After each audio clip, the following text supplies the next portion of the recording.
Good evening. This is Nabi Ahaya Elohim, that is, prophet of the Most High God, your modern day prophet, Melech Brian ben Yochanan, and that is Hebrew.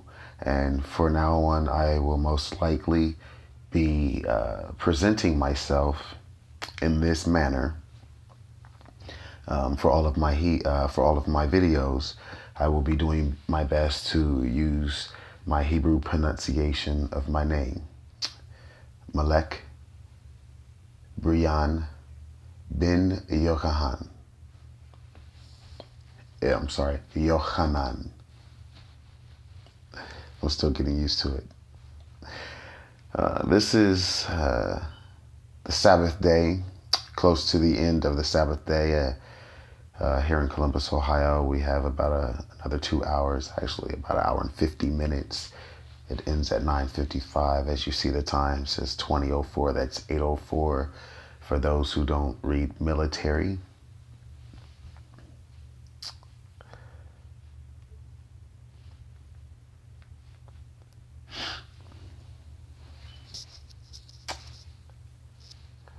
So I'm joining you today from my little prayer closet. It's a little area in my apartment here that I've kind of taken over and I utilize now on the Sabbath. It's wonderful. It's very peaceful. It's relaxing. It allows me to focus on my studies and gives me extra protection to block out outside distractions and influences. As you see the title there, today's lesson is going to be about how Zeus, Poseidon, and Hades all represent Satan. And I'm also going to broadcast this video live on Facebook because I had already made the promise that I was going to do so. Totally forgot that I had this app and this ability to screenshot everything or screen record. So it's going to be wonderful to even do a video like this and be able to screen record me doing a live video on Facebook. Let's go ahead and pitch our Mishnah. I believe that's what it's called again. The Mishnah. Let's see if we can go back and correct that understanding. Mishkan. Okay. Let's pitch our Mishkan. And Mishkan is Hebrew for tabernacle. That's what we translate into the word tabernacle, Mishkan. All right. As you see, my picture above my head here on my wall is the priest of the tabernacle. All the furniture in the tabernacle is the priestly garb, how you wear, what he dresses in, the menorah, the table for incense, the table for the bread. All right. On the other side of that picture there is the actual tabernacle itself. Okay. So let's go ahead and pitch our Mishkan with Yahuwah. Duro Heavenly Abba Yahuwah, Abba Ahaya Elohim, Father Most High, Yah. We praise and glorify your heavenly name, Yahuwah, Yahuwah Ehad, for you are one, Abba. Though you may have many parts to yourself, though many may represent you and are of you, so they are you, yet you yourself is one, Ehad. We praise and glorify your heavenly name, and we thank you so very much for all your wonderful blessings that you have given us.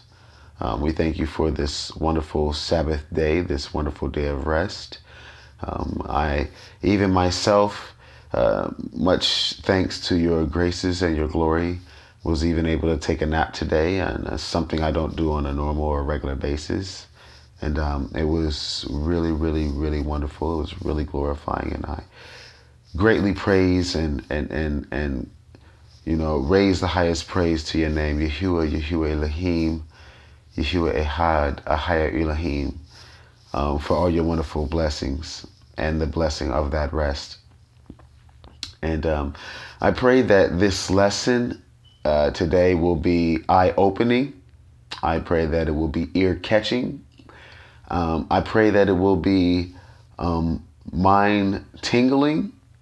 And I pray that it will be heart-pounding.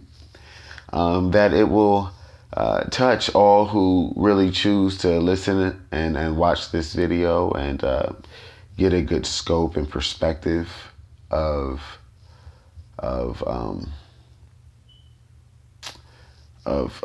the evidence that I have that I'm going to be presenting today, to give a broader understanding, Yahuwah, of your truth, not mine, but yours. For I am your Nabi, I am your prophet. I'm sorry, and my duties and my life is to you as much as I will possibly allow it to be. And I pray that the words that come out of my mouth today during this lesson are words that you have encouraged, words that you have inspired. They are not words that come from my own way of thinking nor my own knowledge, but words that proves and shows your completeness in all things, and how the adversary, Hashatan, does its best to rectify and nullify and reverse your truth to create its own.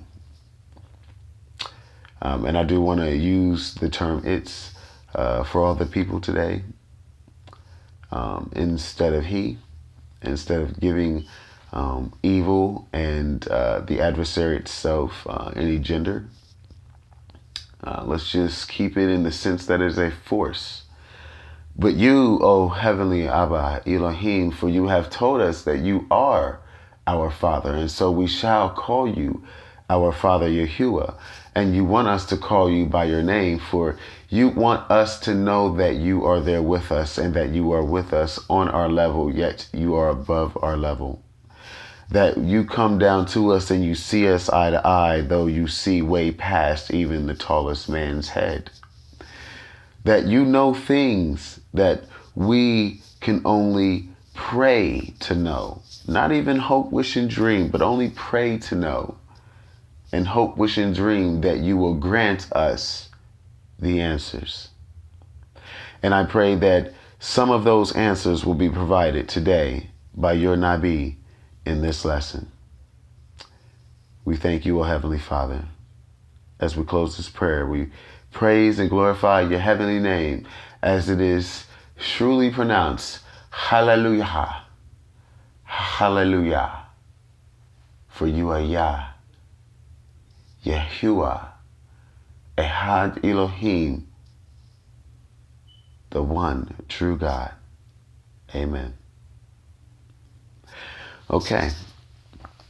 All right. So, I realized that during the prayer, Yahuwah, he happened to dawn on me that, there was a little video that I did want to play for this video also, that will help things get put in perspective, okay, with what I'm about to teach. All right. Now remember, anything, I do my best to provide any information that one can look up on their own. One can find on their own. None of this information is necessarily hidden or obscure.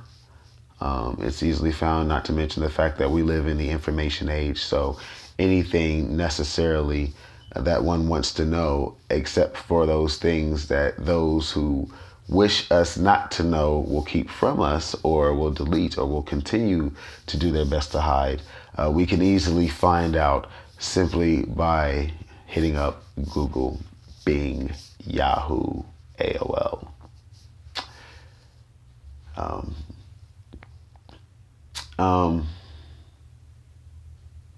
I do also want you guys to understand that I do my best with all my lessons. I'm constantly praying. I'm constantly searching for Yahuwah's truth. I constantly talk to Yah as I walk, as I work, with my kids, with my spouse, with the individuals who stay with me in my home, who in one sense kind of claim to be atheists, but more or another are truly agnostic. And by way of them, I am trying to learn a new, improved way to do what Christ did, to do what Hamashiach did, and that is to reach out to those who wish to know God, but don't want to be a part of the organized procession that proclaims that they are attributed to or attached to Yahuwah. I will also be doing my best to make sure that I use only Hebrew terms throughout all of this lesson. Hebrew terms, Hebrew names, as best as I possibly know. Not only will I use the terms, but I want to make sure that I give the definition so that you guys understand it yourselves, and so that you, my black people, my true OHJs, that is original Hebrew Jews, or OHIs, that is original Hebrew Israelites, may know your true language. Okay?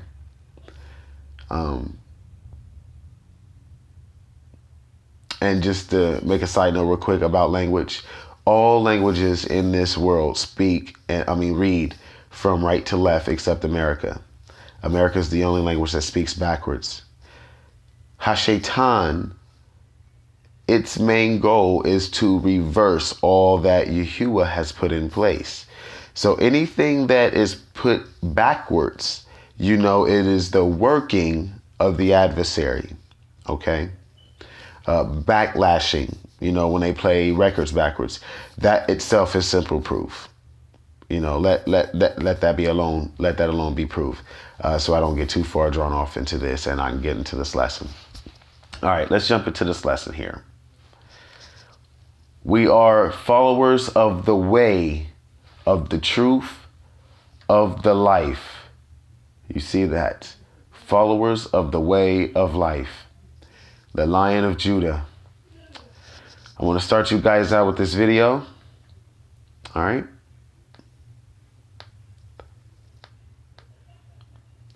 Right here. No, I'm sorry. Not that one. This one. This video is very important. I might be pausing from here to there during the video. Now, one thing I want to pause and say first and foremost, because I want to make sure that I leave most of the lesson itself for when I get on Facebook. I want you to understand this, that Hashaitan is designed to reverse things. And I say this loosely, if Lucifer ever really was a righteous angel and became Hashaitan, an unrighteous angel, then he once knew things, or he once did things in accordance to order. And simply now, because he wishes to rebel, his main rebellion and his understanding of the truth and order of things is that he must create disorder. For true rebellion, disorder must be in place of order. Okay? And disorder, again, is a reversal, or is an opposite, as I mentioned just a minute ago. It has to work in opposites. It has to be able to undo what has been done. Okay? And so In this video, we're going to be seeing the creation of the world according to the Greeks and the Romans. We're going to see the original gods or the supreme gods, which are the Titans. And then we will see the lesser gods or the Olympus gods. I call them the lesser gods, the Olympus gods. And it will mention, for the most part, all the top gods. And I think it's maybe about 10 to 12 of them. It's going to mention what their specification is, what their purpose is as a god. And that might be a place where I might do some quick pausing and talking. But I do want to make sure I do my best to get through this and try to keep this from being extended too long, because this is simply maybe a 5.5 minute video, as you see here at the bottom. And I know me, I can easily turn this 5.5 minute video into 20, 25 minutes. And I don't want to do that because I want my lesson to be the core of all of my conversation. So let's go ahead and finish to go into here. This right here is telling of the creation of night and day. All right. So let's go back.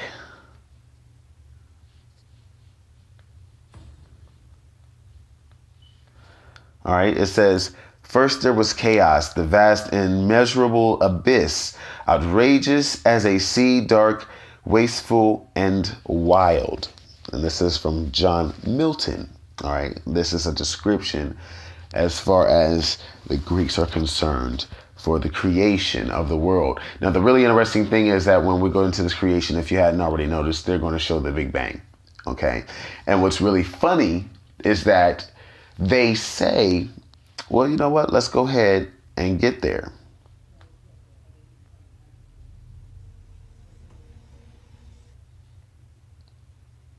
Okay. The two children were born. Chaos night. Look at this. There's the Big Bang. Now watch what it says about this.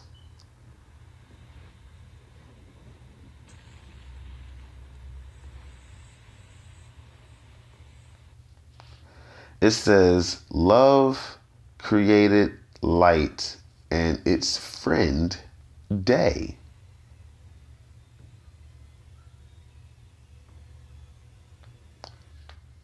Okay, I must have already missed it, but it said from death, from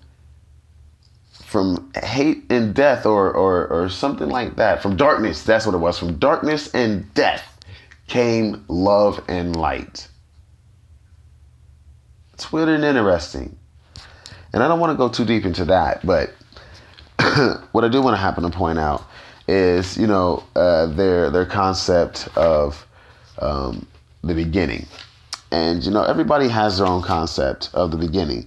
And the interesting thing is that, a lot of them run kind of consistent or concurrent with what the Torah says the beginning started as. And I'm going to be reading this out of my Hallelujah Scriptures, which is my parallel Bible that has Hebrew and the direct translation of that Hebrew on the right, instead of the typical reworking of the English.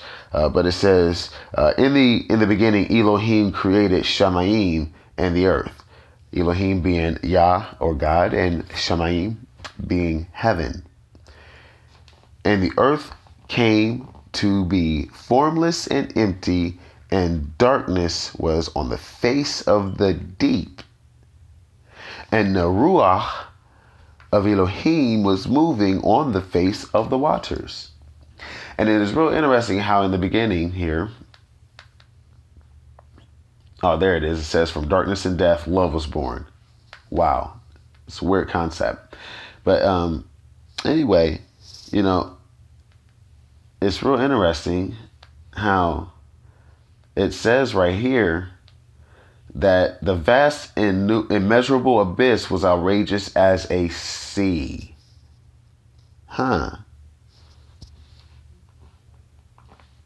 and darkness was on the face of the deep. And the Ruach, which is spirit, of Elohim was moving on the face of the waters. Okay.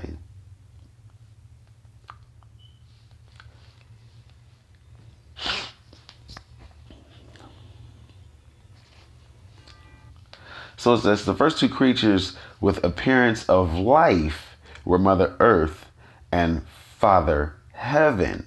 And they call them Gaia and Orneus. And one of the interesting things is there is a demon named Orneus. All right, you can look that up. It's Orneus or Oranias. But yes, there is a demon who once was an angel. So I guess I couldn't call him a demon. There is a hell's angel or an unrighteous or an unholy angel who once was righteous, who now, governs a certain facet of wicked deeds, because he was one of the 200 watchers that happened to had come down on earth. And you can find this out somewhat through the book of Enoch. Also, you can find that out in a book called The Testament of Solomon. All right. This is a very important ancient Hebrew book. I don't want to say Jewish, or I could say Jew, but I don't want to say Jew either. Jew really pertains to the tribe of Judah or Judah. The Hughes were people that were Judeans or Judeans. They were Judites. They were from the tribe of Judah. But the term just ended up engulfing everybody so they could wipe out the name or the lineage title of Hebrew. And I might give a lesson about that whole Hebrew thing and how they wiped us out sometime later, because I've got a couple of videos that would be great. That's absolute awesome information that you guys really, really need to pay attention to help you understand where you come from, to get you back to your roots and get you reconnected with Yahuwah Ahaya Elohim in the manner in which that he has always meant for us to connect with him in spirit and in truth, just as the Bible or the New Covenant says. Okay, and so Orneus or Ornias is actually an angel who was once in heaven, who is now on earth or in hell. And it's really interesting how Ornias is known as the father of heaven, or Orneus, as they pronounce it, is the father of heaven. And he is connected with earth, and him and earth mates to create the Titans, as we will now see.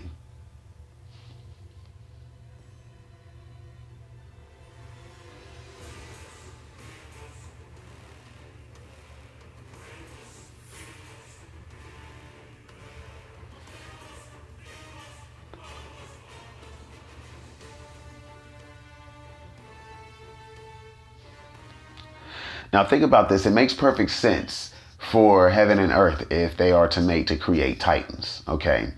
And I know this stuff is mythological, but you can't just disregard myth for non-factual story.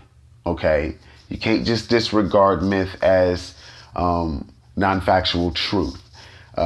Just because it sounds outlandish doesn't mean it did not happen or it was not possible.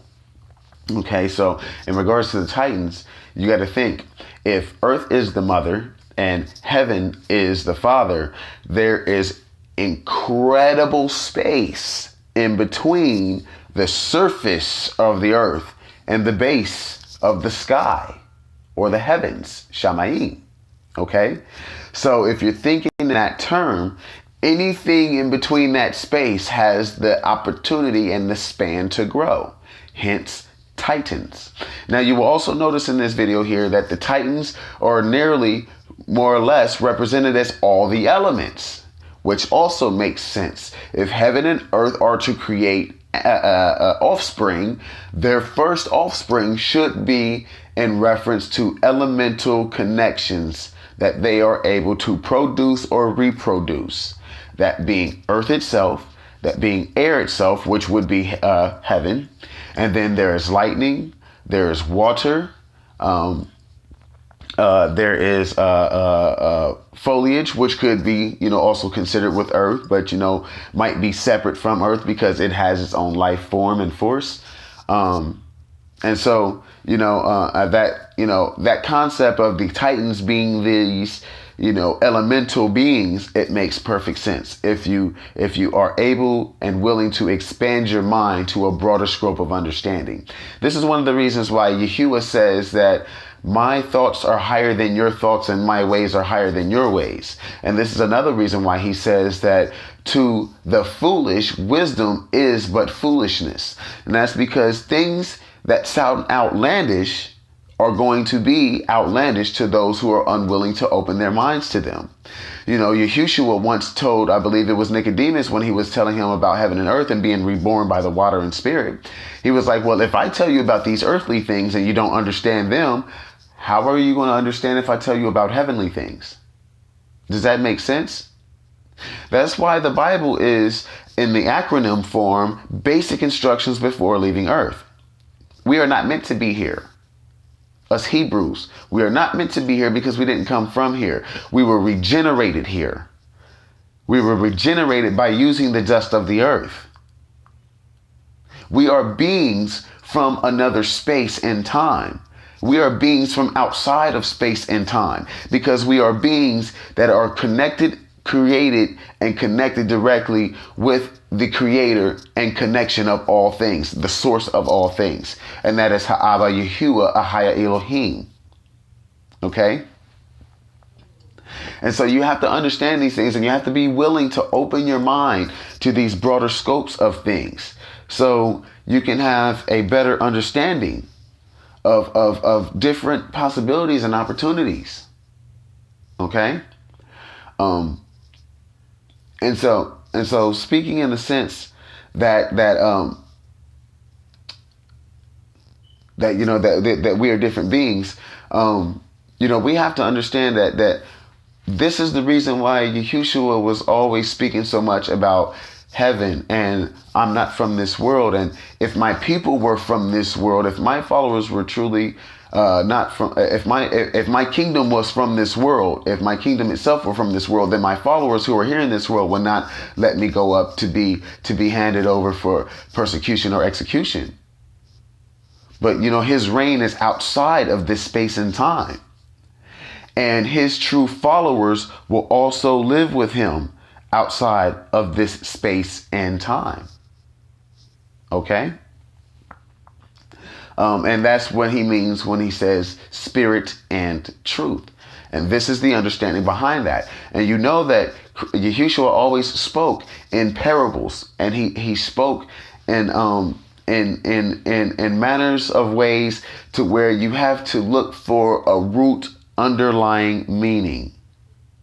That what he is currently saying is truly just on the surface and it's not really what he actually means.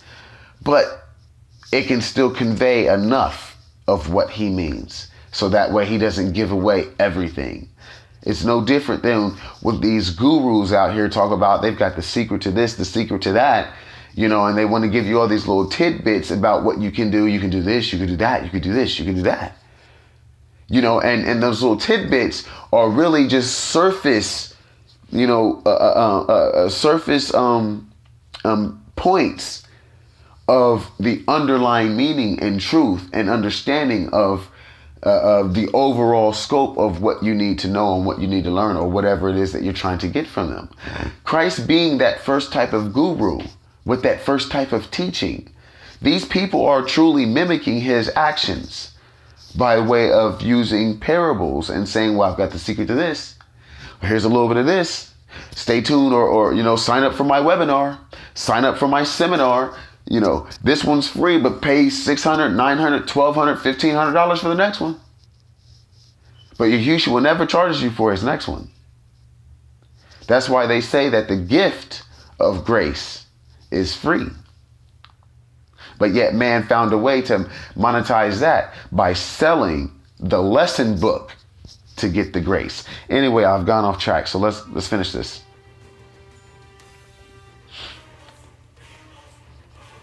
Fire, that was the other element I forgot.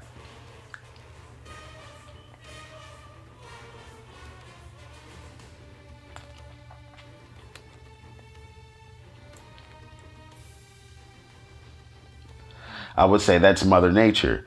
Where there's Mother Earth, I would say Mother Nature is an offspring of Mother Earth. And that's why I kind of mentioned the foliage thing here. And you notice that this Titan is a female because you saw the breasts. And also, as you saw her thighs and her back, you see a lot of foliage on her.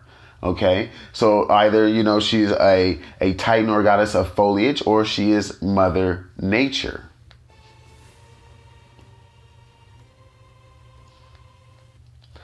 Now here it says, now here it starts to get into the story, all right? And this is really where the breakdown and the understanding of my lesson is going to come from. So I'm going to do my best to just go ahead and allow this to blow through without saying much. After the point of, or just before the point of where Zeus gains power. Okay, at the point where Zeus gains power, I'll stop talking from that point. We'll finish out the rest of the video, and then we'll jump on Facebook, do a live video so we can go ahead and do the lesson. All right. So Kronos learned that one of his kids was going to dethrone him. Some of you may know this comes from God of War. And though I'm a Hebrew and once was a Christian and understand that, you know, you're supposed to stay away from these things, I must admit, this freaking game series is awesome.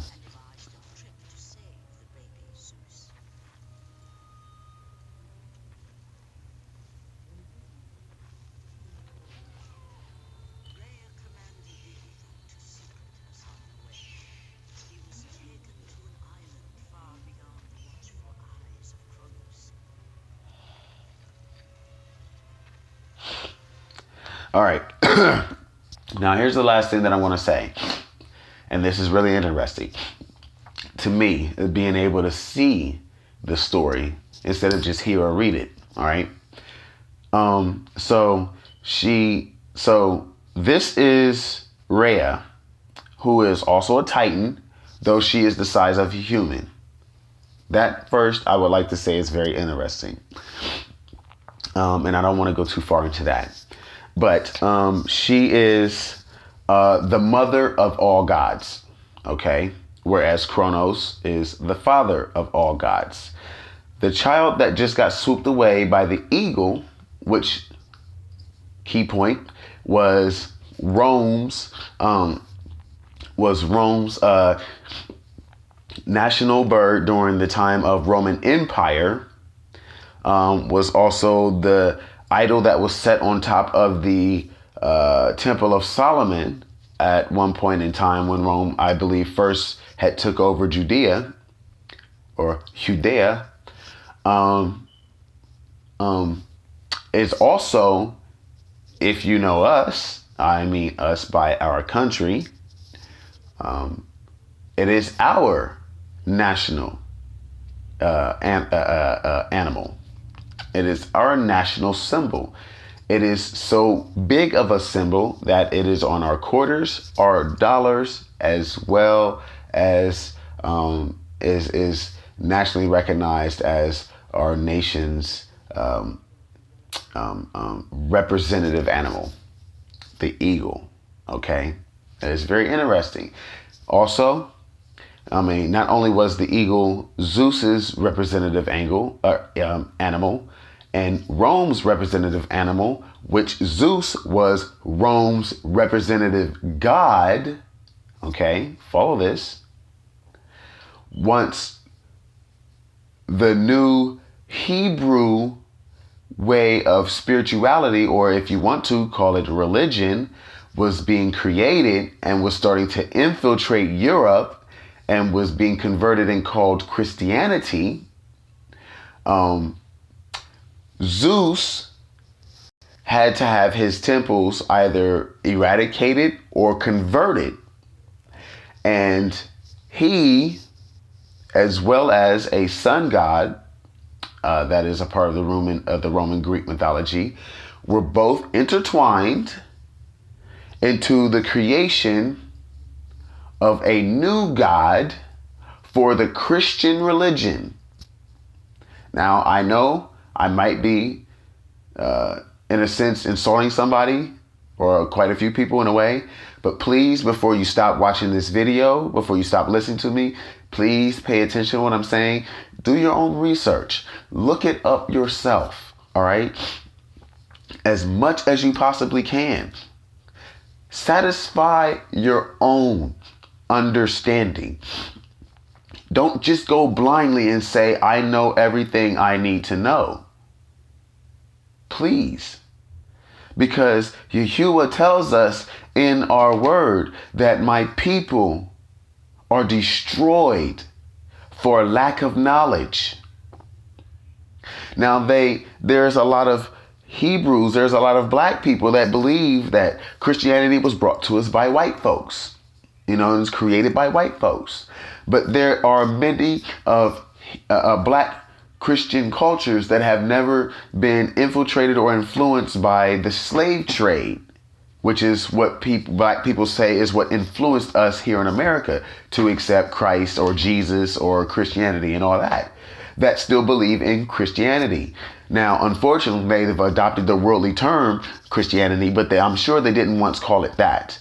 But their form of Christianity is different than the form that we know. Believe in that. And if you don't believe me, just look up Ethiopian Christians or look up African Christians. Okay? Look up Kush Christians. You will find some very interesting and important information. But anyway, what I was connecting there was they created a new God, and this new God was named Jesus Christos. That is Jesus Christ. All right? Jesus in Spanish is pronounced Jesus. Jesus in Roman means hail Zeus. Jesus, hail Zeus. Yahuwah has been trying to point this out to you guys for centuries. It's not Hamashiach that is fake. It is Jesus that is fake. It is Jesus that is a pagan god. He is a new representation of Zeus. And every time you cry his name, you give power and you praise Zeus. And it is Zeus who these other demons or these lesser gods run from. And I'm going to do a lesson on that sometime later.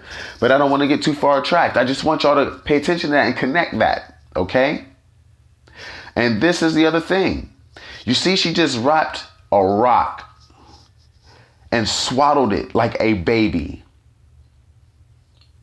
Now watch what happens to this rock. If you don't know the storyline or the mythology of this, watch what happens to this rock. For those of you who do, you know what happens to this rock. Okay? And without telling exactly what happens and put it in one word, this rock becomes sacrificed. Huh. That's really relating, isn't it? The rock, who was once praised and held in the sight of God, and you can say that with this rock because he's being held by the mother of all gods, as far as Greek and Roman is concerned. Okay? So as far as Hebrew is concerned, he's being held right now by wisdom. All right? And this rock child is about to be sacrificed. All right? Now, the rest of this, like I said, the rest of this video, I'm just going to let play through. And then we're going to go to Facebook. We're going to do a live video. And I'm going to go ahead and give my lesson. All right? Let's finish this.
Okay, I lied. There is this one other thing I want to say because I forgot this was mentioned in this video. Zeus wanted to punish his father, the father of all gods, for his sins. And the last thing I want to mention is that at the end of this video, it makes it, it gives you the solid impression that Zeus fought to clear and pave the way for mankind to be.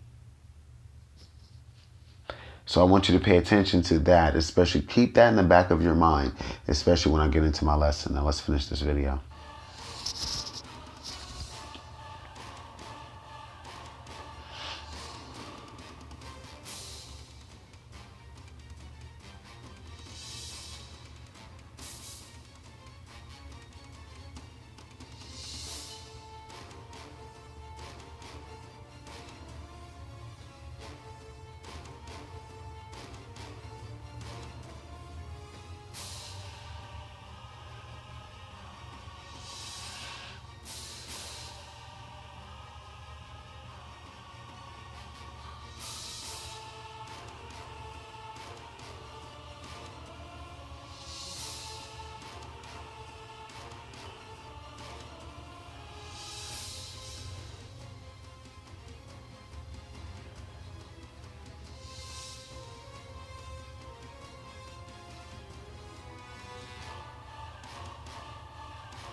All right. And you notice, man, it's real interesting. You notice how, um, you notice how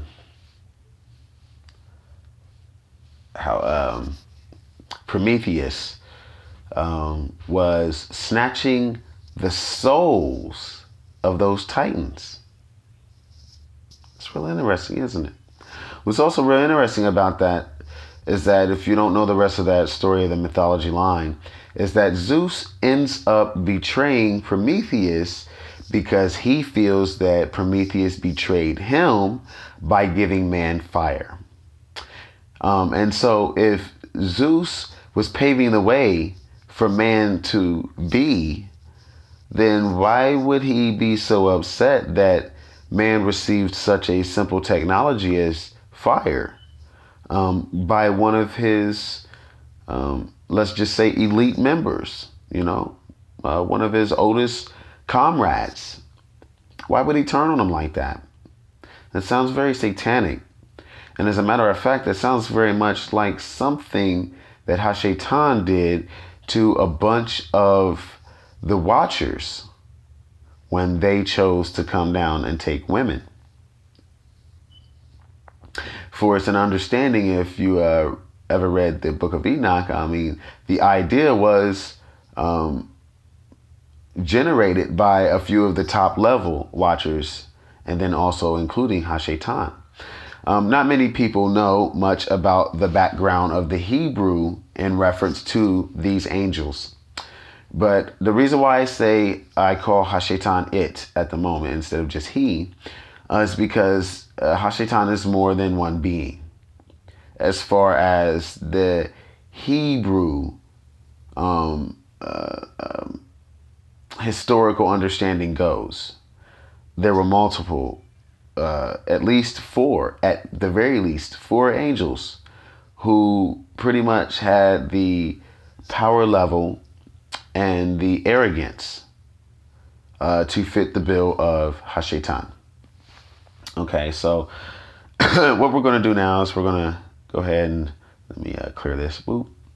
We're going to go ahead and jump. Boop, boop. Clear that too. All right. I guess it's not there. We're going to go ahead and jump to Facebook. We'll go ahead and start our live video.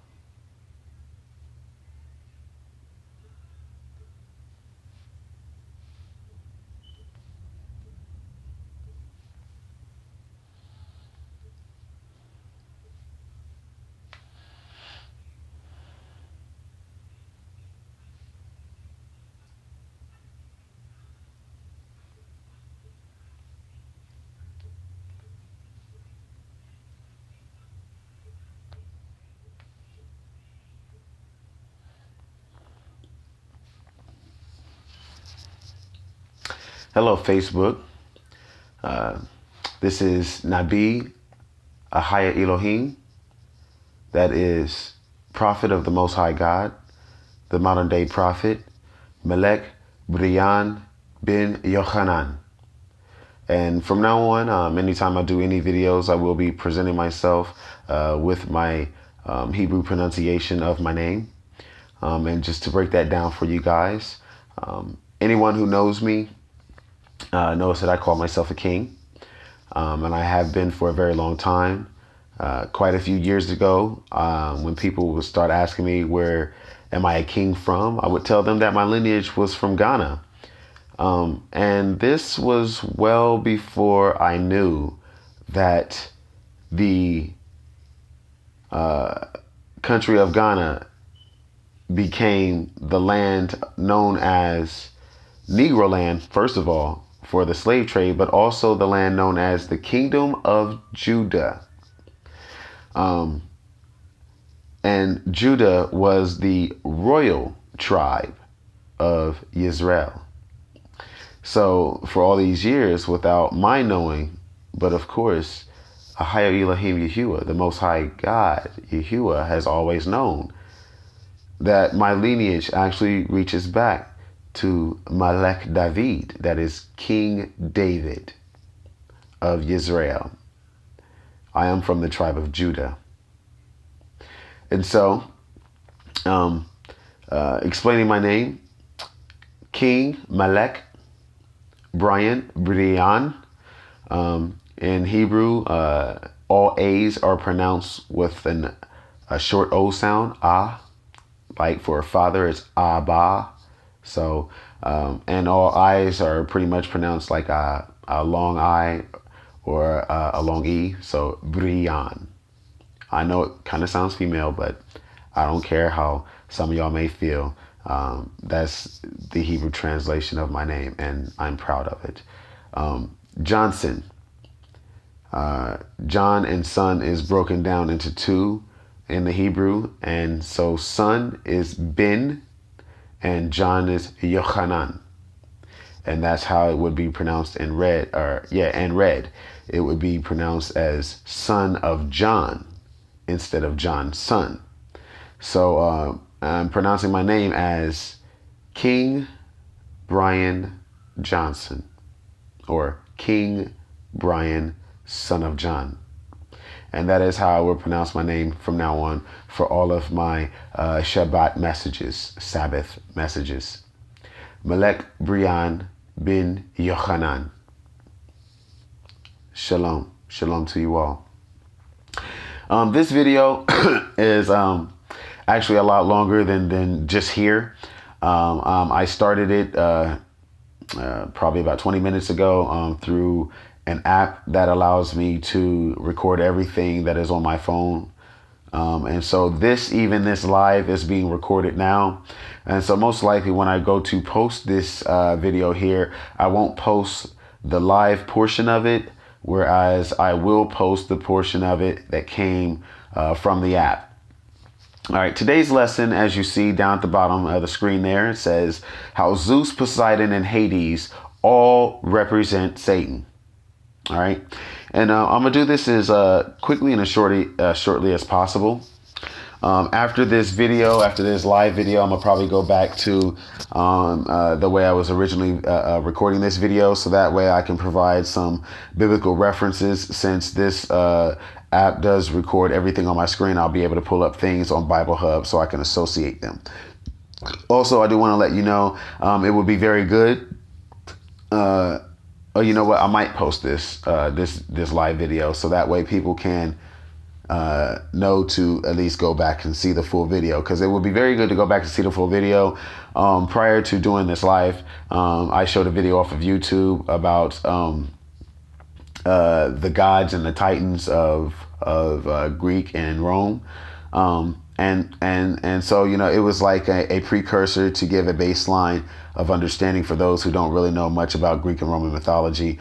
So that way, as this lesson proceeds, I can lead them into all truth and understanding, provided which by the knowledge that that video gives. Okay, so how Zeus, Poseidon, and Hades all represent Hashatan. We're going to go ahead and we're going to start with Zeus. First of all, and I'm going to make sure to do my best to make sure I connect and make all references that I can from the Bible. And that's the other reason why, like I said, this video is going to extend longer than this. And it will be very, very wise for a person to watch the extended video. Because this video not only has the YouTube video, the cartoon animation prior to this live shooting, but it will have biblical references that I will pull up straight from the Bible, out of my Bible Hub app. So that way people can follow along with their Bibles, and, you know, and they can gain the complete and full and utter spiritual truth that Yahuwah wishes for me to provide to you guys today. All right. Right now, my dimmer's on here in my little prayer closet. You see the picture of the Kohen, or that's the priest in American, and the Mishkan, or the tabernacle. Okay, so Zeus. First and foremost, Zeus is known as the king of all gods, right? But we do know that Zeus came from a god himself. He came from a titan. Titans were gods also, all right? He came from a god himself, a titan. And this titan is the father of all gods. Now, if you go back and watch the video that I posted, that's in this video earlier, you will find out that these titans, through Greek mythology, were created from Mother Earth and Father Heaven. All right. And I give a good understanding and explanation how titans could have been created from that in that manner. But anyway, and so these titans, these beings, are supreme beings. And it seems that Kronos is the main one, or for the most part, the only one that is able to procreate. Him and his sister, who also becomes his wife and queen, Rhea. And they are the mother and the father of the gods. Now, to connect, to make sure that I keep all connections and relations, Kronos is represented by the planet Saturn.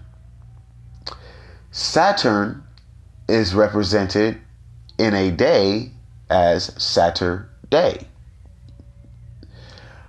So it is really interesting that the father of all gods is represented by the planet Saturn, which is also represented by Saturday. Connecting that to Hebrew and Christian understanding and logics, the father of all beings is Yahuwah.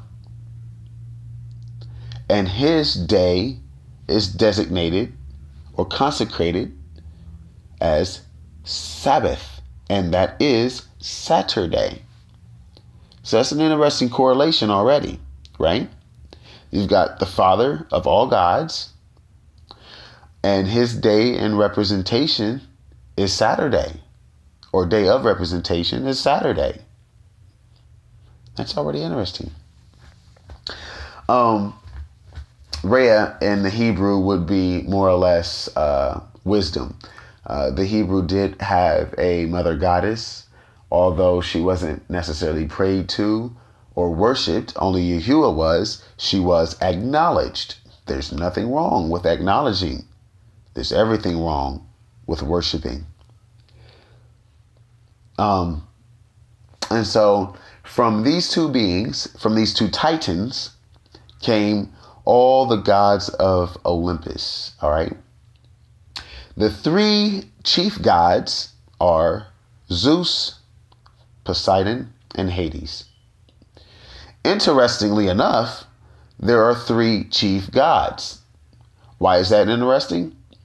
Because in the Hebrew, as well as for the most part in the Christian, which is where the Christian get it from, is the Hebrew, there are three chief angels.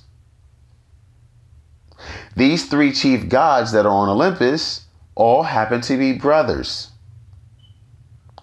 The three chief angels are also brothers.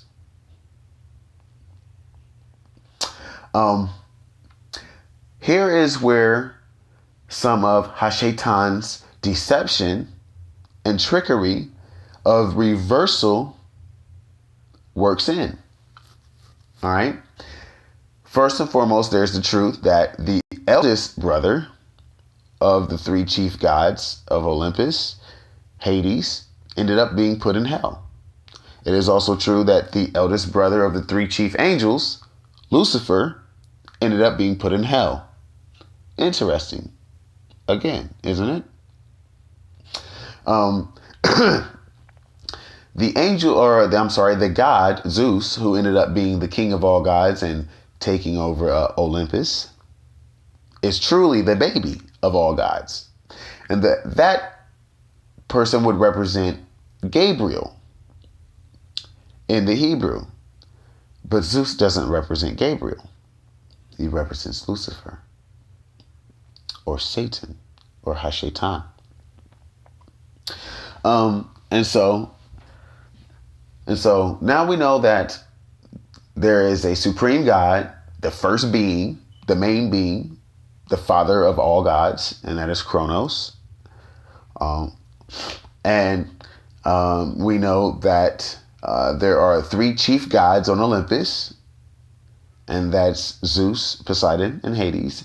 And these two things represent, or they reflect, at least, not represent, but reflect Yahuwah Elohim as the God of all gods, and the three chief angels, Lucifer, Michael, Gabriel. Okay? Now, that's where that stops. As far as any correlation and connection the three chief gods have with any other angelic being. They all three represent Hashaitan. They all three represent Lucifer. Now, I'm going to give all my biblical references. Once again, I'm going to remind you, I'm going to give all my biblical references after this live video. So I'm going to post this live video so people at least watch it and know that there's an extended video that will be posted. And hopefully they will be interested enough in watching that extended video with the animated, Greek mythology that's about 5.5 minutes long with a little bit of commentary. And then the biblical references straight from Bible Hub that I will be showing after I post the live video. So this is how this is how all three gods represent Lucifer. What I'm going to start with is first Zeus and Hades, because they are the easiest. Poseidon is the trickiest, but he is also the simplest. Zeus. I have to start with Zeus. He's the king of the gods. And he is the best representation of Lucifer's ego. All right? Zeus is the brightest, most shining, most brilliant, most wonderful god in all of Olympus.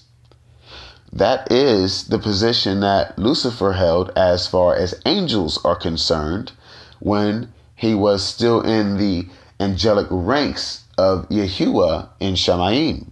Shamayim is heaven. All right? So that's one thing.